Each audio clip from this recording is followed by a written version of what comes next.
तुमचं काम कोणतंही असो, जर तुम्ही 4 पैशासाठी तुमच्या देशाशी गद्दारी करत असाल, तर तुम्हाला कुठलीही माफी देण्यास तुम्ही पात्र नसता. भलेही तुम्ही मग समतेचा संदेश द्या, एकतेचा संदेश द्या, काहीही करा. असं सांगायचं कारण म्हणजे आजच हरियाणामधल्या हिसारमध्ये म्हणजे भारतातच ज्योती मल्होत्रा नावाच्या एका युट्यूबरला हिसार सिव्हिल लाईन्स पोलिसांनी अटक केले. हे अटक करायचं कारण बऱ्याच दिवसापासून इंटेलिजन्स ब्युरो या युट्यूबरला ट्रॅक करत होतं. आणि ही युट्यूबर जी एक ट्रॅव्हल ब्लॉगर आहे, तिनं भारताची खूप सारी सेन्सिटिव्ह इन्फॉर्मेशन पाकिस्तानच्या ISI पर्यंत आणि आर्मी पर्यंत पोहोचवायला मदत केलेली आहे. ही अत्यंत निंदनीय गोष्ट आहे. एकीकडे पाकिस्तानी लोक पहलगाम सारख्या ठिकाणी घुसून भारतीयांची धर्म विचारून हत्या करत असताना पाकिस्तानला कुठल्याही प्रकारची मदत करणं हा न माफ करता येण्यासारखा गुन्हा होतो. नक्की काय काय घडलंय ते मी तुम्हाला थोडक्यात या व्हिडिओमध्ये सांगणार आहे. मी आहे रणजित यादव आणि तुम्ही पाहताय द मराठी बाणा. ज्योती मल्होत्रा नावाच्या या मुलीचं ट्रॅव्हल विथ जो नावाचं एक चॅनल आहे. ती हरियाणाच्या हिसारची आहे. तिच्या यूट्यूबवरती 3,77,000 आणि इंस्टाग्रामवरती 1,31,000 फॉलोअर्स आहेत. तिचे बरेचसे व्हिडिओ भारत आणि पाकिस्तान यांच्याबद्दलचे असतात. पाकिस्तानमधले तिचे बरेचसे व्लॉग आहेत, म्हणजे ती तिथं गेलेली आहे. दुबई आणि अबुधाबी किंवा इतर अशा ठिकाणी देखील तिनं व्लॉग केलेले आहेत. पण तिच्या प्रत्येक व्हिडिओमध्ये ती पाकिस्तानबद्दल खूप काही चांगलं सांगत असते. म्हणजे पाकिस्तानची एक चांगली इमेज आपल्या लोकांच्या मनात क्रिएट करत असते. आज हरियाणा पोलिसांनी तिला अटक केल्यानंतर एका रॅकेटचा या ठिकाणी उलगडा झाला. पोलिसांनी तिच्यासह अजून 6 लोकांना अटक केलेली आहे आणि हे सगळे लोक पाकिस्तानसाठी काम करत होते. आतापर्यंत काय काय गोष्टी समोर आल्या ते तुम्हाला सांगायचं तर ज्योती मल्होत्रा 2023 मध्ये पाकिस्तानचा व्हिसा मिळवण्यासाठी पाकिस्तानच्या हाय कमिशनमध्ये दिल्लीला गेली होती. त्यावेळी तिची भेट एहसान उर रहीम उर्फ दानिश या व्यक्तीशी झाली. तिथं तो काम करायचा. त्या व्यक्तीनं तिला व्हिसा मिळवून दिला आणि नंतर दोघांचं बोलणं सुरू झालं, चॅटिंग सुरू झालं.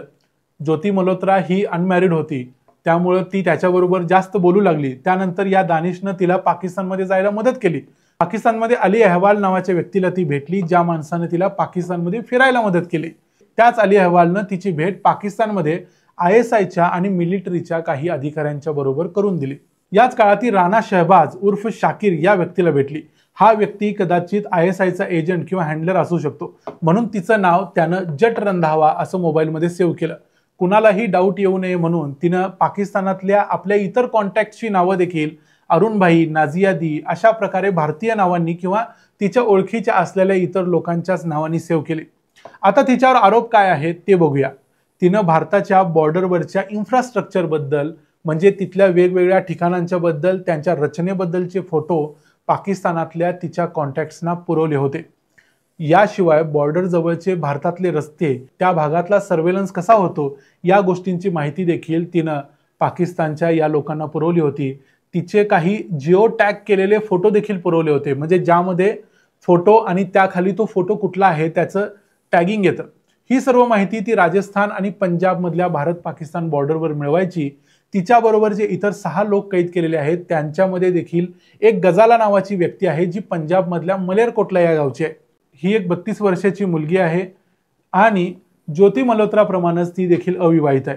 या गजालाचं पाकिस्तान हायकमिशनमध्ये काम करणाऱ्या दानिश बरोबर प्रेम प्रकरण देखील जुळलं होतं. त्यातूनच मग गजाला देखील या रॅकेटमध्ये सहभागी झाली आणि ती देखील अशाच प्रकारे पाकिस्तानच्या अधिकाऱ्यांच्यापर्यंत माहिती पुरवत होती.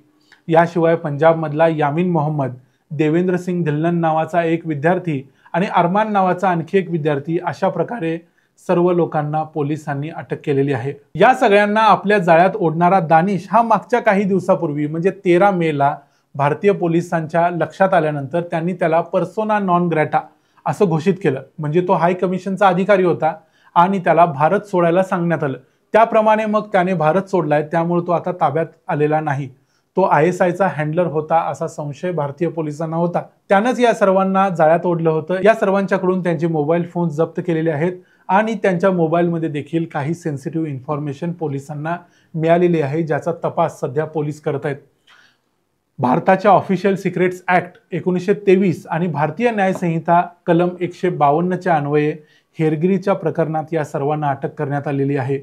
ज्योती मल्होत्राला 5 दिवसांची पोलीस कस्टडी देण्यात आलेली आहे. ही एक अतिशय धक्कादायक माहिती आहे आणि अशा प्रकारे राष्ट्रविरोधी कारवाई करणाऱ्यांना या गोष्टीची जाणीव असली पाहिजे की आपण जेव्हा शत्रूबरोबर डील करतो तेव्हा कुठल्याही मदतीच्या बदल्यात शत्रू राष्ट्र आपल्याला वापरून घेत असतं, आपल्याला राष्ट्रविरोधी कारवाई करायला लावत असतं। ही साधी गोष्ट ज्योती मल्होत्राला समजली नाही आणि त्यामुळेच ती या देशविरोधी कारस्थानामध्ये सामील झाली। यामध्ये अजून काय काय अपडेट येतील त्या आम्ही तुम्हाला सांगत राहूच। तुर्तास इथंच थांबतो। तुम्हाला या विषयाबद्दल काय वाटतं ते तुम्ही आम्हाला कमेंट्समध्ये जरूर सांगा। व्हिडिओ आवडला असेल तर व्हिडिओला लाईक करा, चॅनलला सबस्क्राईब करा। पुन्हा भेटू पुढच्या व्हिडिओमध्ये, तोपर्यंत पाहत रहा द मराठी बाणा। जय हिंद।